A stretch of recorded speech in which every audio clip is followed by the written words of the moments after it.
24. So 24 is an action, crime, drama, thriller series that airs on Fox and started coming on the air in 2001. It is basically a plot revolving around Kiefer Sutherland, who plays Jack Bauer, and he's basically on the clock trying to stop terrorist attack or biological attack or some political problem of any sort happening from befalling the country. Now, before we go on, I just want to point out that this is going to be a basic plot summary of the entire series from seasons 1 through right now, which is 24 Legacy, so there's no real spoilers in anything, or they're very minor spoilers. So let's get that out of the way. The show basically is an hour long normally and starts on a format, and every episode starts with a recap of the previous episode, and then goes with a little disclaimer that says the following takes place between so-and-so time and so-and-so time, which is essentially 1 hour.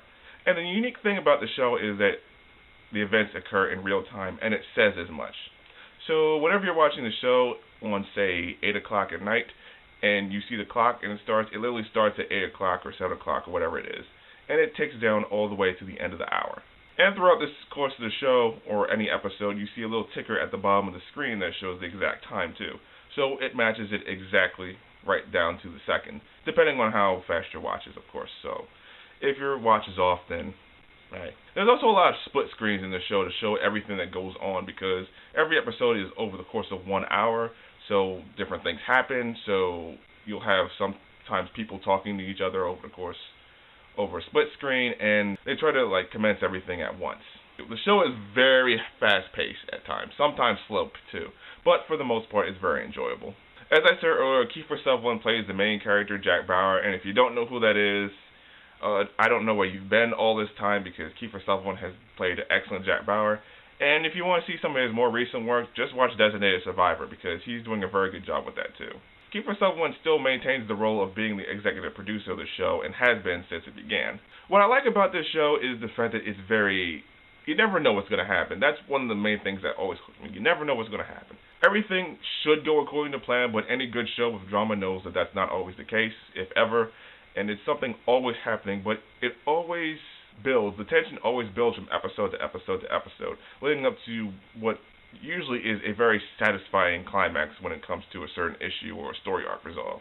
Even parts of every episode build up to something, so when there's an announcement that an hour from now something bad is going to happen, you're looking to see what happens and what leads up to that, because, well, the payoff needs to be there.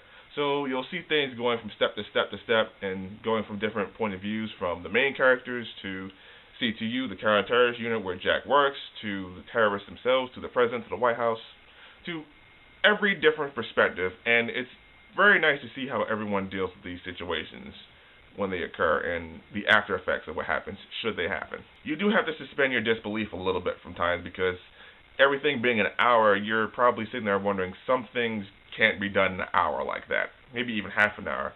And so you kind of got to put it on edge a little bit and just kind of let that go and just enjoy the show for what it is, because occasionally it can be a little jarring, but for the most part it doesn't take away from the enjoyment at all. But looking at Jack Bauer's life, he's this top CTU agent who's in the field, and he's basically the best at what he does, but his life is very complicated with that, because he's always being the one to save the day.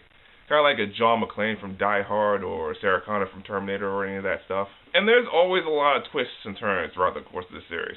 You'll have surprising moments where something bad happens, you'll have something good happen, you'll have someone get kidnapped, someone get killed, betrayals, stuff like that. Those things are fervent throughout the entire series. And even being a big fan, you never, ever, ever can quite expect it. Sometimes it just throws you for a loop, and you're just going, oh my god, what is that? How did that happen? Even throughout the entire seasons, the one movie and these two 12-hour seasons, I'm still surprised at certain things. And certain things can still get you now. One of my favorite things they do on the series is called the silent clock. That's basically when the show goes to commercial, or the show ends and the clock ticks, but there's no noise. And that's basically saying that something really bad just happened, like something really serious just happened. And they don't do it very often, but when it does, you know shit's gotten really real. All in all, 24 was a very satisfying show, and it still is. Even during its main run on Fox in the early to mid-2000s, I still had a lovely time with it. I enjoyed it. It's always fast-paced. It's always enjoyable. I've always wanted to see where it goes. And it was one of my main shows that I watched on Fox during primetime nights, between that, House, and Prison Break. It's intense, it's lovely, it always throws you through a loop. The characters are pretty good and sometimes very unique. And for that reason, I will say this show on its own, it deserves a diamond ribbon rating. Okay, so 24. Have you seen it? What's your favorite season? Who's your favorite character? Are you watching 24 Legacy right now? Whatever you think, leave me a comment below and tell me how you feel. If you like this video, please share it with your friends. Share it all across the world. Also, if you like my channel, check out my Twitter at AstroMike. Don't forget to check out my blog. And don't forget to subscribe. You can click on the link below on the next page. And as always, I will see you around.